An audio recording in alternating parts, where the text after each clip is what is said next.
2026년 3월 30일 월요일 사순절 35일 말씀 실천 40일 철로 역정 35번째 작은 믿음 이야기 믿음의 방패를 높이 드십시오. 얼마 후 순례자들은 어두운 길에서 7 귀신에게 7 줄로 묶여 끌려가는 배교 마을에 사는 변절을 보았다. 그의 등을 보니 방탕한 신앙 고백자요 저주받은 배교자라고 적혀있는 종이가 있었다. 크리스찬. 문득 작은 믿음이라는 친구의 이야기가 떠오르는군. 그도 우리에게 순례자였다네. 하루는 작은 믿음이 죽은 자의 길에서 깜빡 잠이 들었는데 소심, 불안, 죄책감이 그를 발견하고 달려와 가진 것을 다 내오라고 협박하기 시작했네. 그가 주저하자 소심이 그의 지갑을 빼앗아가고 불씨는 커다란 몽둥이로 그의 머리를 때려 큰 상처를 입혔지. 그때 어디선가 인기척 소리가 들려왔고 그 강도는 큰 은혜가 오는 줄 알고 재빨리 도망쳤다네. 그래서 작은 믿음은 가장 귀한 보석, 즉 천성문의 통행증만은 안전히 지킬 수 있었지. 그런데 이후에 들은 바에 의하면 그는 돈을 빼앗긴 충격에 보석을 가지고 있다는 사실도 잊어버렸을 뿐 아니라 다시 기억이 나서 위안을 얻다가도 잃어버린 돈이 떠오르면 이내 슬픔에 빠졌다고 하네. 그리고 순례길에서 만나는 사람마다 붙잡고 자기가 죽을 뻔하였다고 하소연했다더군. 천성으로 가는 길에서 강도가 나타났다는 소식을 들으면 우리가 할 일은 2가지일세. 첫째, 방패를 들고 무장해야 하네. 방패 없이 나가면 적은 우리를 두려워하지 않을 걸세. 그래서 전쟁에 능한 자는 믿음의 방패를 가지고 악한 자의 모든 불화살을 소멸하라고 말한다네. 둘째, 우리의 왕이신 하나님께서 우리를 보호해 주시고 우리와 동행해 주시기를 구해야 하네. 주께서 함께 하시면 천만의 적이 있다는들 무엇이 두렵겠는가. 내가 수많은 공격 가운데 지금까지 살아남은 것은 용감해서가 아니라 전적인 하나님의 은혜일세. 여전히 우리는 위험 가운데 있지만 하나님께서 우리를 구원해 주시리라 굳게 믿고 나아가세나. 크리스찬은 작은 믿음의 이야기를 마치면서 한 노래를 불렀다. 불쌍한 작은 믿음이여 기억하게 큰 믿음을 가지면 천만의 적이 있더라도 승리하고 가지지 못하면 단 3명도 이겨내지 못한다는 것을 말일세. 말씀 묵종 1.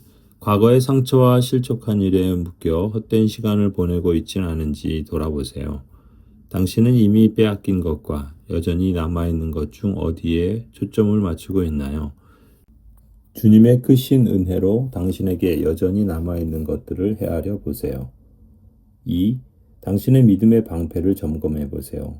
악한 자의 불화살을 소멸할 수 있는 믿음인가요? 작은 믿음에서 큰 믿음의 변화를 위해 성령님의 음성에 귀 기울여 보세요.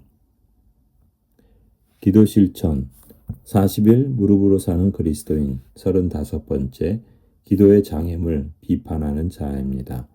기도를 방해하는 가장 뿌리 깊은 요인 중 하나는 바로 자아입니다. 자아는 거룩한 일을 하면서도 은밀히 자기 만족을 구하게 하고 남을 비판하면서도 자기를 높이려 합니다. 기억하십시오.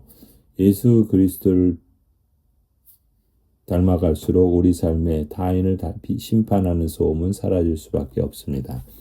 남을 비판하는 행위는 거룩함을 파괴시키는 가장 교묘하고 기만적인 공격입니다. 왜냐하면 그것은 매우 도덕적이고 품위 있는 형태를 띠고 있어 우리가 경계심 없이 쉽게 빠져드는 죄이기 때문입니다.